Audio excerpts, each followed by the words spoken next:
स्वागत है भाई आप सबका एम के जी क्लासेज में। इससे पहले हम इसके बारे में राजा, किसान और नगर के दो पार्ट आपके सामने लेके आ चुके हैं। ये तीसरा पार्ट है और इस पूरे पार्ट को रिकॉर्ड करने के बाद मुझे पता चला कि साइलेंट बटन ऑन था, जो इसलिए पूरा लगभग 35 मिनट की मेहनत है वो एक तरह से ये समझो व्यर्थ की चली गई। तो उसी को हम दोबारा पढ़ाने की कोशिश करते हैं। तो इसमें हुआ क्या कि मोबाइल से जो बटन था वो थोड़ा डिस्टर्ब हो गया, उस वजह से अब इसी के संदर्भ में हम आपको फिर भी बहुत ही बढ़िया तरीके से अध्ययन करवाने की कोशिश करेंगे। तो इससे पहले हमने पढ़ लिया था और ये जो है तीसरा भाग है इसका, बदलता हुआ देहात।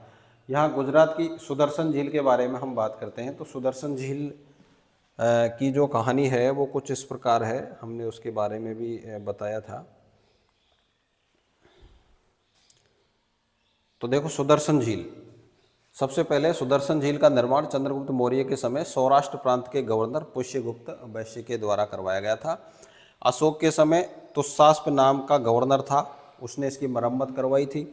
रुद्रदामन के समय सुविशाख दत्त ने इसकी मरम्मत करवाई थी और स्कंदगुप्त के समय चक्रपालित के द्वारा इसकी मरम्मत करवाई थी। यानी कि ये टूट गई थी तो इसकी मरम्मत करवाई थी बाद में।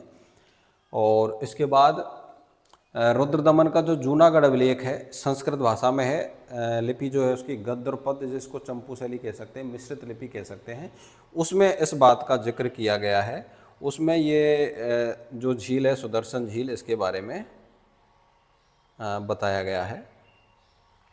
तो देखो सुदर्शन झील एक कृत्रिम जलाशय था। हमें इसका ज्ञान लगभग दूसरी शताब्दी ईस्वी के संस्कृत के एक पाषाण अभिलेख से होता है, जिसके बारे में मैंने आपको बताया।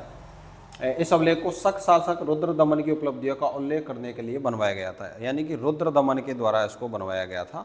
रुद्रदमन जो कि शक शासक था और संस्कृत भाषा में इसको लिखवाया गया था और इसको जूनागढ़ अभिलेख कहते हैं। क्या कहते हैं? जूनागढ़ अभिलेख।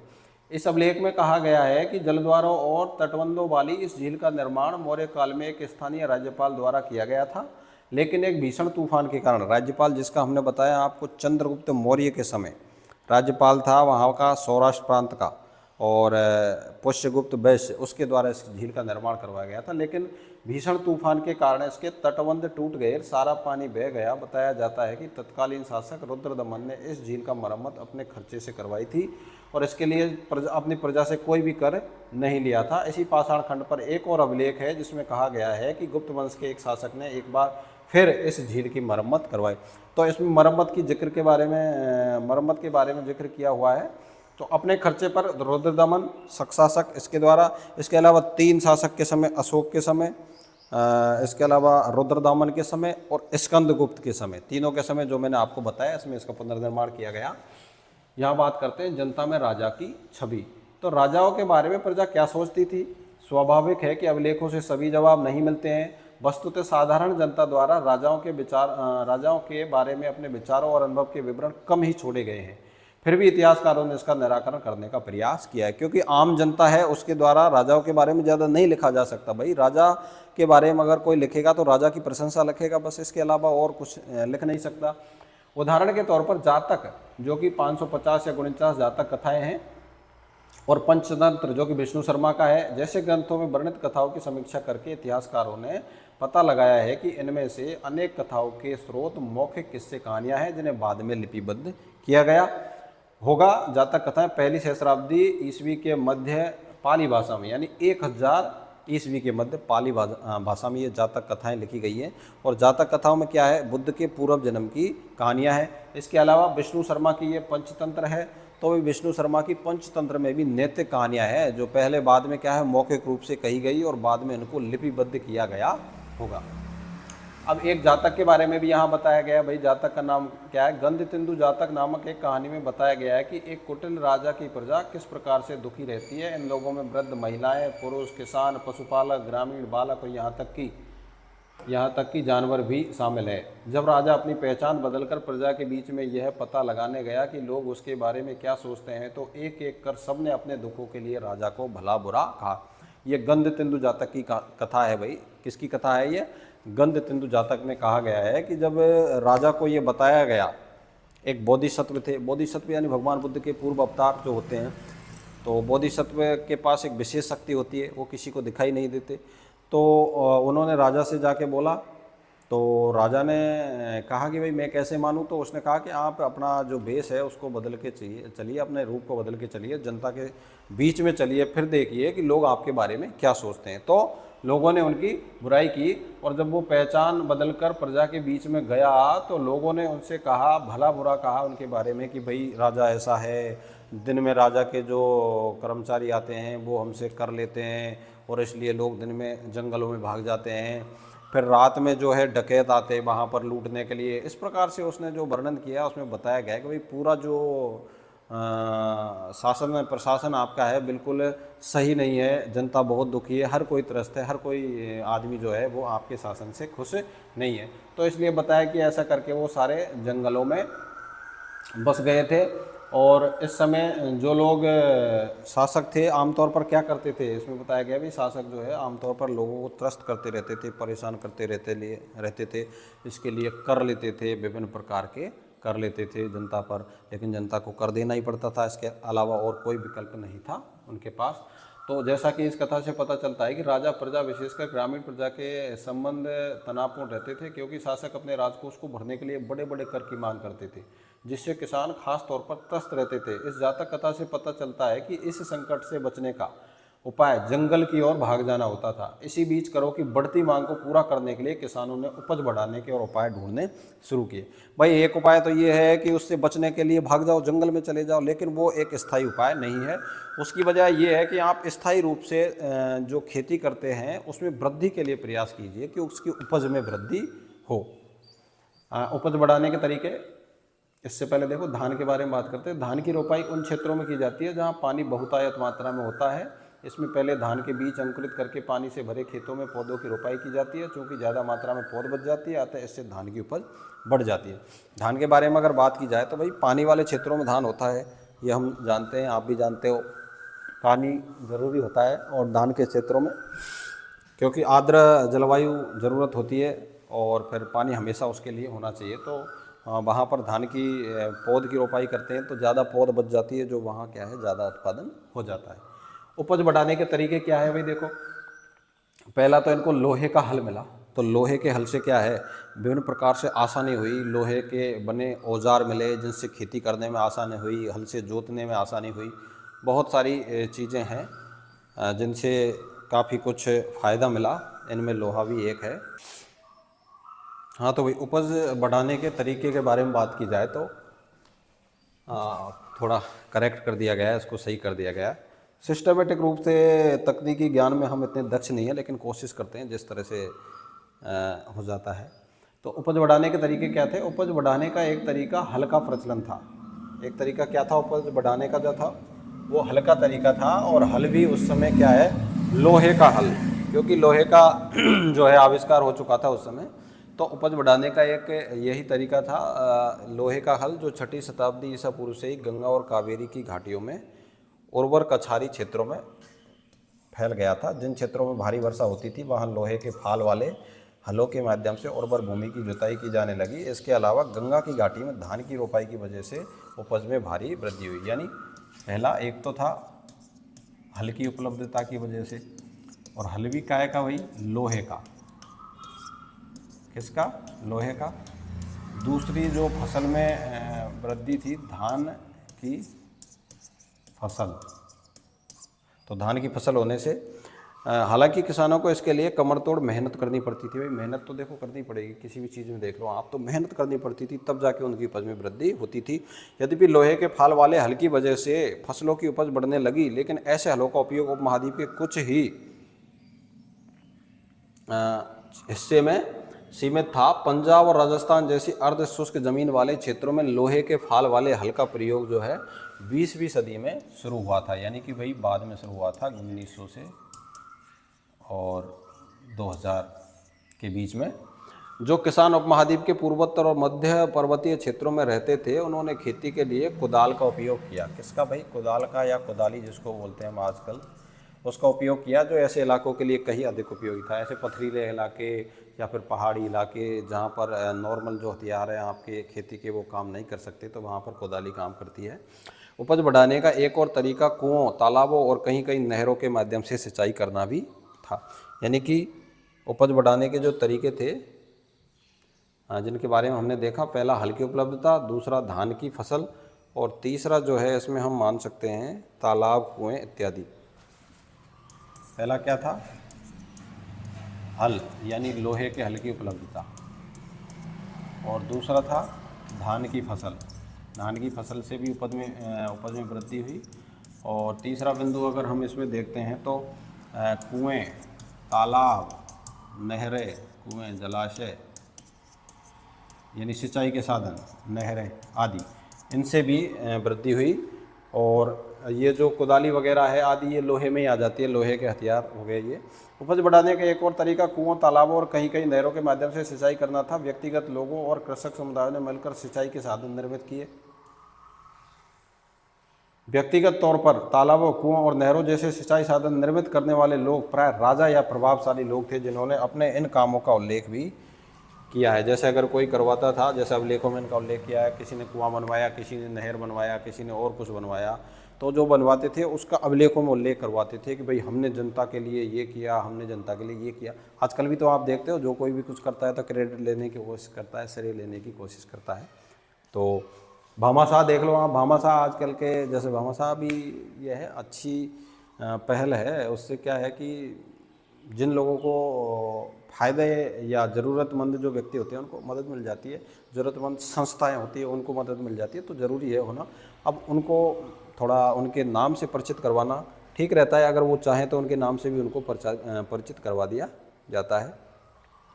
देखो सीमाओं के महत्व के बारे में, मनुस्मृति आरंभिक भारत का सबसे प्रसिद्ध विधि ग्रंथ माना गया। भाई कानूनी ग्रंथ है ये, कानूनी ग्रंथ क्या? मनुस्मृति, जिसकी रचना हुई थी संस्कृत भाषा में 2वीं शताब्दी ईसा पूर्व से 2वीं शताब्दी ईस्वी के मध्य। इस ग्रंथ में राजा को सलाह दी गई है। भाई क्या सलाह दी गई है?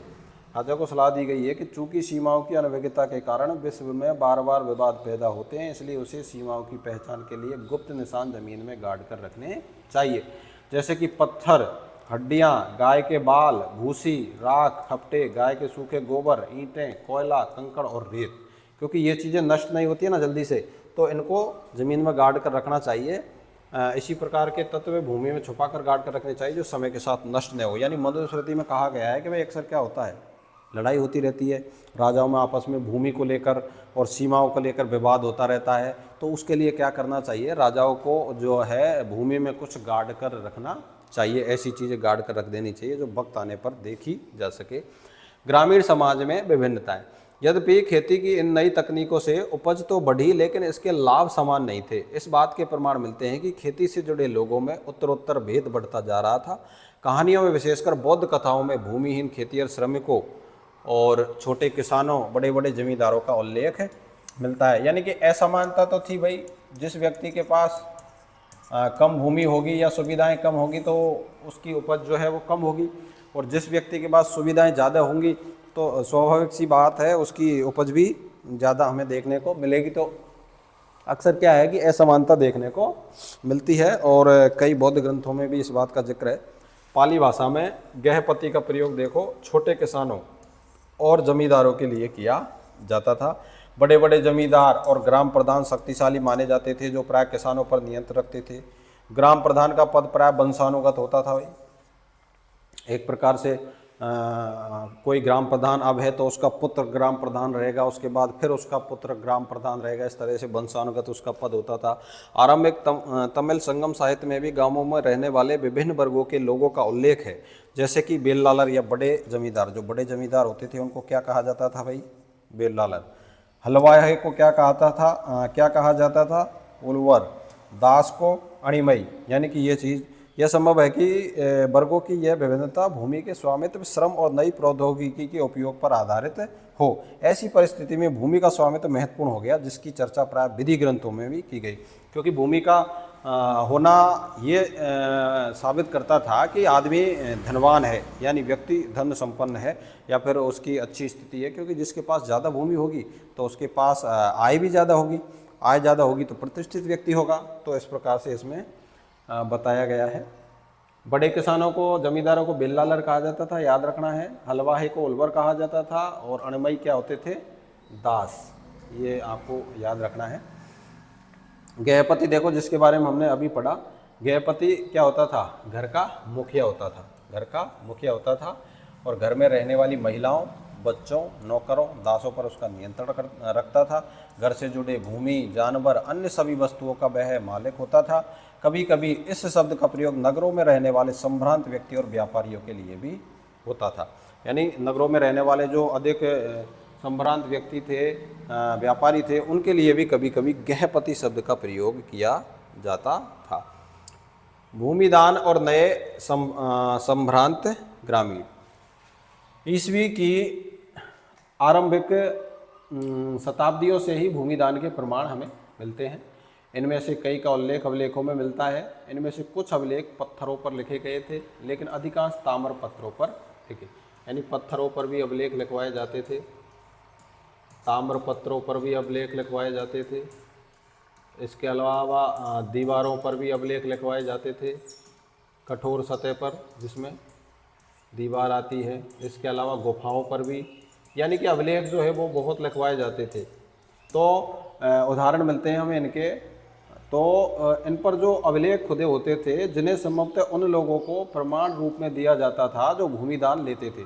यानी किसी व्यक्ति को अगर आपने भूमि का दान किया है या दान दिया है, तो क्या होगा कि उस व्यक्ति को आपको एक प्रमाण पत्र भी देना पड़ेगा कि भाई ये भूमि मैंने इसको दान में दी है, तो वो प्रमाण पत्र भी देना पड़ता था।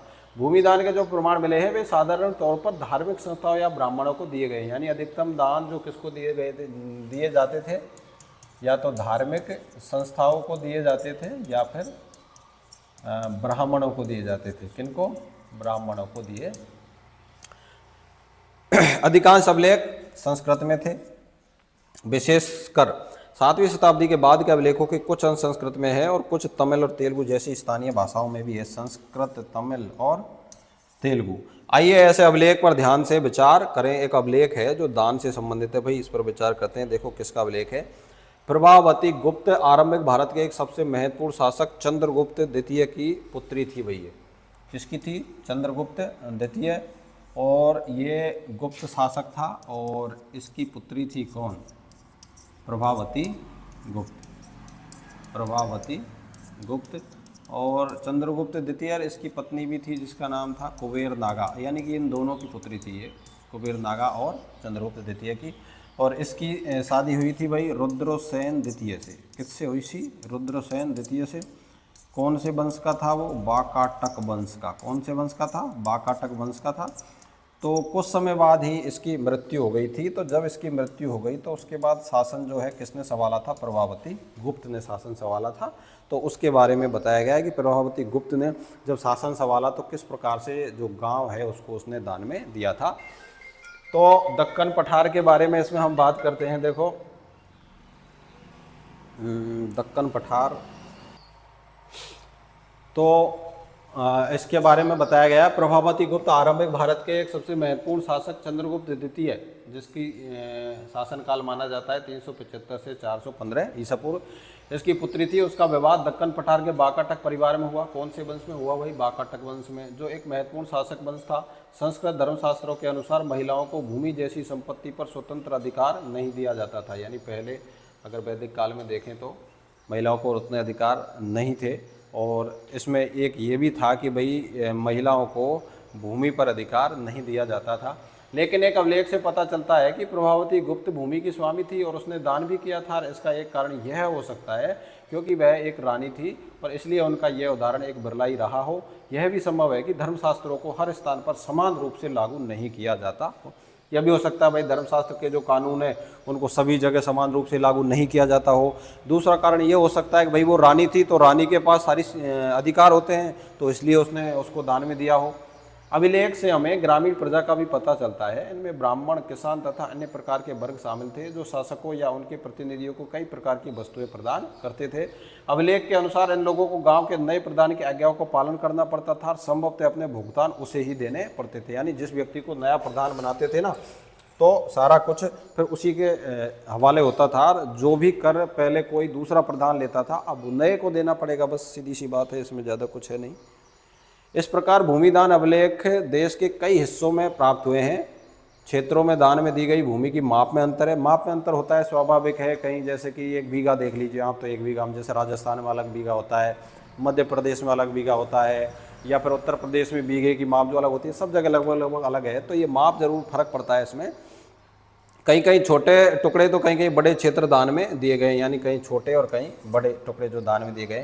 साथ ही भूमिदान में दान प्राप्त करने वाले लोगों के अधिकारों में भी क्षेत्रीय परिवर्तन मिलते हैं। इतिहासकारों में भूमिदान का प्रभाव एक गर्म वाद विवाद का विषय बना हुआ है। कैसे हैं कि भाई, कुछ इतिहासकारों का मानना है कि भूमिदान शासक वंश द्वारा कृषि को नए क्षेत्रों में प्रोत्साहित करने की एक रणनीति थी। पहला बिंदु क्या कहता है कि भाई प्रोत्साहन देना, यानी भूमि या खेती करने के लिए प्रोत्साहन देना या अधिक उत्पादन के लिए प्रोत्साहन देना, ये एक पहला वर्ग कहता है। जबकि कुछ का कहना है कि भूमिदान से दुर्बल होते राजनीतिक प्रभुत्व का संकेत मिलता है। दूसरा जो वर्ग है ये कह रहा है कि भाई भूमिदान इसलिए दिया जाता था क्योंकि कुछ राजा होते थे ना, वो दुर्बल होते थे। तो दुर्बल राजा होते थे, वो क्या करते थे, अपने सामंतों को भूमि का दान दे देते थे, जो आगे अगर कोई ऐसी स्थिति आएगी कि तख्ता पलट होगा और राजा को ऐसी विपरीत परिस्थितियों का सामना करना पड़ेगा, तो जिस सामंत को उसने भूमि का दान दिया है वो सामंत उसकी मदद करेगा, इसलिए ऐसे इसमें माना जाता है। जबकि कुछ का कहना है कि भूमिदान से दुर्बल होते राजनीतिक प्रभुत्व का संकेत मिलता है, अर्थात राजा का शासन सामंतों पर दुर्बल होने लगा था और उन्होंने भूमिदान के माध्यम से अपने समर्थक जुटाने प्रारंभ कर दिए। उनका यह भी मानना है कि राजा स्वयं को उत्कृष्ट स्तर के मानव के रूप में प्रदर्शित करना चाहते थे। जैसा कि हमने पिछले अंश में देखा, उनका नियंत्रण ढीला होता जा रहा था, इसलिए वे अपनी शक्ति का आडंबर प्रस्तुत करना चाहते थे। यानी 2 तरीके से इसमें कहा गया है। पहले तो वो ये कहते हैं कि भी प्रोत्साहित किया जाता था या प्रोत्साहन दिया जाता था कृषि के लिए, प्रोत्साहन दिया जाता था कि लोग ज़्यादा कृषि करें, जिससे क्या है उपज में वृद्धि होगी, उपज में वृद्धि होगी। और दूसरे जो थे वो कहते थे कि भाई राजाओं की शक्ति जो है वो कम हो गई थी, राजाओं की शक्ति में कमी हो गई थी। तो वो क्या करते थे, सामंतों को भूमि दान में दे देते थे, जिससे क्या है कि सामंत आगे चल के और उनकी मदद कर सके। इस प्रकार से उनमें थोड़ा सा अंतर रहता है। तीसरा एक बिंदु ये भी है कि आडंबर युक्त निर्णय था, ये आडंबर दिखाना चाहते थे या फिर ढोंग पाखंड जो भी है, यानी कि हम एक राजा है और हमारे पास ये अधिकार है कि हम किसी को भी भूमि या कुछ भी और दान में दे सकते हैं। तो प्रभावती गुप्त के द्वारा जो दान दिया गया था उसके बारे में हम जिक्र करते, इससे पहले शायद एक बिंदु और था। हाँ, ये जो है एक छोटे गांव का जीवन के बारे में हम बात करते हैं कि भाई एक छोटे गांव का जो जीवन है वो किस प्रकार का होता है। तो हर्षचरित संस्कृत भाषा में लिखी गई भाई, और कन्नौज के जो शासक थे हर्षवर्धन, उससे संबंधित है।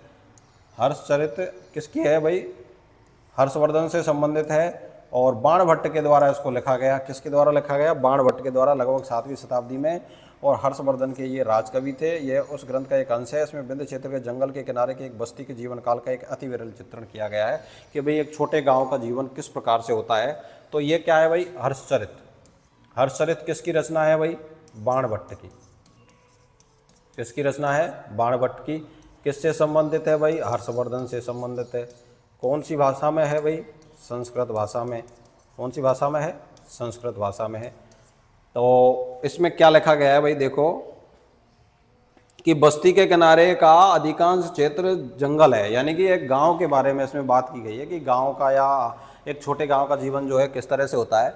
तो बस्ती के किनारे का अधिकांश क्षेत्र जंगल है और यहाँ धान की उपज वाली खलिहान और उपज भूमि के हिस्सों को छोटे किसानों ने आपस में बांट लिया है। यानी कि यहाँ के अधिकांश लोग कोदाल का प्रयोग करते हैं, क्योंकि घास से भरी भूमि में हल चलाना मुश्किल है। पहाड़ी क्षेत्र होगा तो वहाँ हल चलाना मुश्किल होगा, इसलिए कोदाल का प्रयोग करते हैं, क्योंकि घास से भरी भूमि है तो उसमें हल चलाना बहुत मुश्किल है। मिट्टी जो है वो काली है, बिल्कुल लोहे के जैसी है।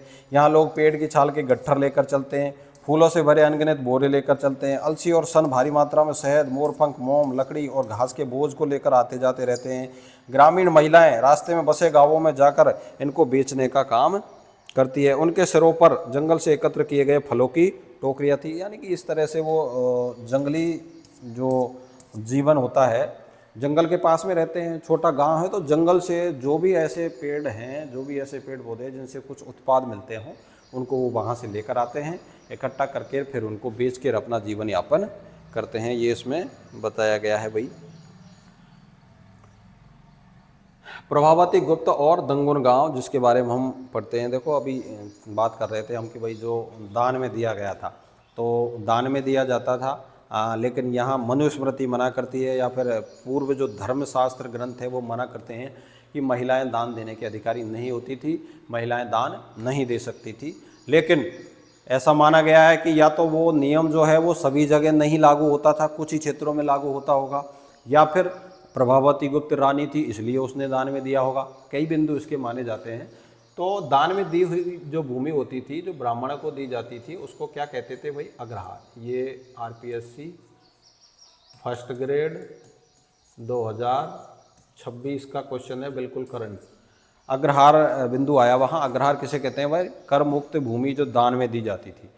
अब ब्राह्मणों के अलावा और भी समुदायों को दे सकते हैं भूमि दान, ऐसा कुछ भी नहीं। ब्राह्मणों से भूमि कर या अन्य प्रकार के कर नहीं वसूले जाते थे। ब्राह्मणों को स्वयं स्थानीय लोगों से कर वसूलने का अधिकार था। यानी ये ब्राह्मणों को अधिकार था, वो स्थानीय लोगों से कर वसूल सकते थे। जैसे किसी व्यक्ति को अगर कोई गांव दान में दिया गया है तो वह व्यक्ति ब्राह्मण है और वह ब्राह्मण उन व्यक्तियों से कर वसूल सकता है, जबकि जो दान में दिया गया उससे राजा को कर वसूलने का अधिकार नहीं है। प्रभावती गुप्त ने अपने अभिलेख में क्या कहा है, देखो। प्रभावती प्रभावती ग्राम कुटुंबिनों यानी गांव के गृहस्थ और कृषक ब्राह्मणों और दंगुन गांव के अन्य वासियों को आदेश देती है। क्या आदेश देती है? कि भाई आपको ज्ञात हो कार्तिक शुक्ल पक्ष की द्वादश तिथि को धार्मिक पुण्य प्राप्ति के लिए, यानी कि भाई इससे धर्म लाभ की प्राप्ति होती होगी, तो धर्म लाभ की प्राप्ति के लिए इस ग्राम को जल अर्पण के साथ आचार्य चंदाल स्वामी को दान किया गया है। किसको दान किया गया है भाई? दान दिया गया है। कौन सा गांव दिया गया है? दंगुन गांव। किसको दिया गया है भाई दान? आचार्य चंदाल स्वामी। आचार्य चंदाल स्वामी। और किसके द्वारा दान दिया गया है भाई? किसके द्वारा दिया गया है? प्रभावती गुप्त के द्वारा। प्रभावती गुप्त के द्वारा। और ये उत्कीर्ण किसने करवाया भाई? लिखवाया किसने है? चक्रदास ने। चक्रदास ने। राज्याभिषेक या उसके राज्य के कौन से वर्ष में लिखवाया है? ये 13वें वर्ष में, 13वें राज्यादेश वर्ष में ये लिखवाया है। तो ये हमें याद रखना है। अग्रहार याद रखना है। दान कौन से गांव को दिया गया? दंगुन गांव दान में दिया गया था, इसका भी नाम आ जाएगा आगे। किसको दिया गया? आचार्य चंदाल स्वामी को। किसके द्वारा दिया गया? प्रभावती गुप्त के द्वारा। और प्रभावती गुप्त किसकी पुत्री थी? चंद्रगुप्त द्वितीय विक्रमादित्य और नागवंश की जो उसकी रानी थी कुबेर नागा, उनकी पुत्री थी। और उसके पति का क्या नाम था? रुद्रसेन। कौन से वंश का था? बाकाटक वंश का। उसकी मृत्यु के बाद फिर ये रानी बनी और फिर इसने इस गांव को दान में दिया। तो ये गांव वालों को संबोधित कर रही है कि भाई ये गांव मैंने धार्मिक लाभ की प्राप्ति के लिए जल अर्पण के साथ आचार्य चंदाल स्वामी को दान किया है। आपको इनके सभी आदेशों का पालन करना चाहिए। और एक अग्रहार के लिए उपयुक्त निम्नलिखित रियायतों का निर्देश भी देती हूँ। यानी एक अग्रहार जो होता है, जो दान में दी गई भूमि होती है, उसके लिए क्या क्या रियायतें दी गई है वो देखो। तो पहला तो ये, इस गांव में पुलिस या सैनिक प्रवेश नहीं करेंगे, यानी गांव में पुलिस या सैनिक प्रवेश नहीं करेंगे। दौरे पर आने वाले शासकीय अधिकारियों को यह गांव घास देने और आसन में प्रयुक्त होने वाली जानवरों की खाल और कोयला देने के दायित्व से मुक्त इसको माना गया है। यानी कि इस गांव को और क्या क्या सुविधाएं दी गई हैं भाई? तो क्या क्या रियायतें दी गई थी उनमें देखते हैं हम। गांव में पुलिस या सैनिक प्रवेश नहीं करेंगे। दौरे पर आने वाले शासकीय अधिकारियों को यह गांव घास देने से मुक्त है भाई, घास देने की ज़रूरत नहीं है। और जानवरों की खाल देने की ज़रूरत नहीं है जो कि जानवर आसन में प्रयुक्त होती है। और कोयला देने की ज़रूरत नहीं है। साथ ही वे मदिरा खरीदने और नमक हेतु खुदाई करने के राजसी अधिकार को कार्यान्वित किए जाने से मुक्त है। मदिरा खरीदने का और एक नमक हेतु खुदाई करने का जो अधिकार है उसको वो कार्यान्वित किए जाने से मुक्त है, उनको छूट दी जाती है। इस गांव को खनिज पदार्थ और खदे वृक्ष के उत्पाद देने से भी छूट है। खनिज पदार्थ भी आपको कोई नहीं देना है। इसके अलावा खैर का जो वृक्ष होता है, खदेर जो वृक्ष है, खैर का जो वृक्ष इसको कहते हैं, उसके जो उत्पाद होते हैं यानी कि गोंद वगैरह आदि, उनको भी देने की छूट है। फूल और दूध देने से भी उनको छूट दी गई है भाई। फूल और दूध भी आपको नहीं देना है, फूल भी नहीं देना है, दूध भी नहीं देना है। इस गांव का दान इसके भीतर की संपत्ति और बड़े छोटे सभी करों सहित किया गया है। यानी कि इतनी सारी जो चीज़ें पहले राज्य को प्रदान की जाती थी कर के रूप में या फिर किसी भी रूप में, उन सारी चीज़ों के लिए इन्होंने स्पष्ट मना कर दिया गया है। प्रभावती गुप्त ने एक एक चीज़ों के बारे में से बता दिया गया है कि भाई अब इस गांव को इन चीज़ों को देने की आवश्यकता नहीं है, यानी राज्य कर के रूप में इनसे इन चीज़ों को नहीं वसूलेगा। इस राज्यादेश को 13वें राज्य वर्ष में लिखा गया। कौन से में भाई? 13वें राज्य वर्ष में चक्रदास के द्वारा लिखा गया। किसके द्वारा? चक्रदास के द्वारा उत्कीर्ण किया गया 13वें राज्य वर्ष में। और प्रभावती गुप्त के द्वारा इसको दान दिया गया। किसको दिया गया? आचार्य चंदाल स्वामी को। और गांव का नाम क्या है भाई? दंगुन गांव। कौन सा गांव है भाई? दंगुन गांव। तो इस तरह ये इसके बारे में भूमिदान के प्रचलन से राज्य तथा किसानों के बीच संबंध की झांकी मिलती है। लेकिन कुछ लोग ऐसे भी थे जिन पर अधिकारियों या सामंतों का जो नियंत्रण नहीं था, जैसे कि पशुपालक, संग्राहक, शिकारी, मछुआरे, शिल्पकार, घुमक्कड़, लगभग एक ही स्थान पर रहने वाले और जगह जगह घूमकर खेती करने वाले लोग। सामान्यतः ऐसे लोग अपने जीवन और आदान प्रदान के विवरण नहीं रखते थे। यानी कि ऐसे लोग जो घुमंतु समुदाय के होते थे, घुमक्कड़ समुदाय के होते थे, तो वो एक जगह रहते नहीं थे, यानी वो घूम घूम कर और अपना जीवन यापन करते रहते थे। तो ऐसे व्यक्तियों को कर के दायरे में लाना बहुत मुश्किल होता है, क्योंकि जो व्यक्ति एक जगह रहेगा ही नहीं, एक जगह रुकेगा ही नहीं, तो उससे राज्य फिर कर किस प्रकार से वसूलेगा। तो ये जो कुछ अपवाद हैं जो इस कर के दायरे से मुक्त थे, क्योंकि ये इनके कर के दायरे में नहीं आते। अब आगे अगर बात करें हम तो नए नगर एवं व्यापार जो हैं, ये इसका हमारा चौथा पार्ट रहेगा। हम 3 ही पार्ट अभी तक इसमें जारी कर रहे हैं और चौथे पार्ट में हम इसको पढ़ाएंगे नगर एवं व्यापार। राजा, किसान और नगर जो अध्याय है हमारा, इसका हम ये 3 भाग आपके सामने लेके आ चुके हैं। चौथा भाग यहाँ से शुरू करेंगे और आप लोगों से आशा है और उम्मीद है आप लोग हमारे चैनल को इसी प्रकार से सपोर्ट करते रहेंगे और इसी प्रकार अपने जीवन में आगे बढ़ते रहेंगे, पढ़ते रहेंगे। सभी के लिए बहुत बहुत शुक्रिया।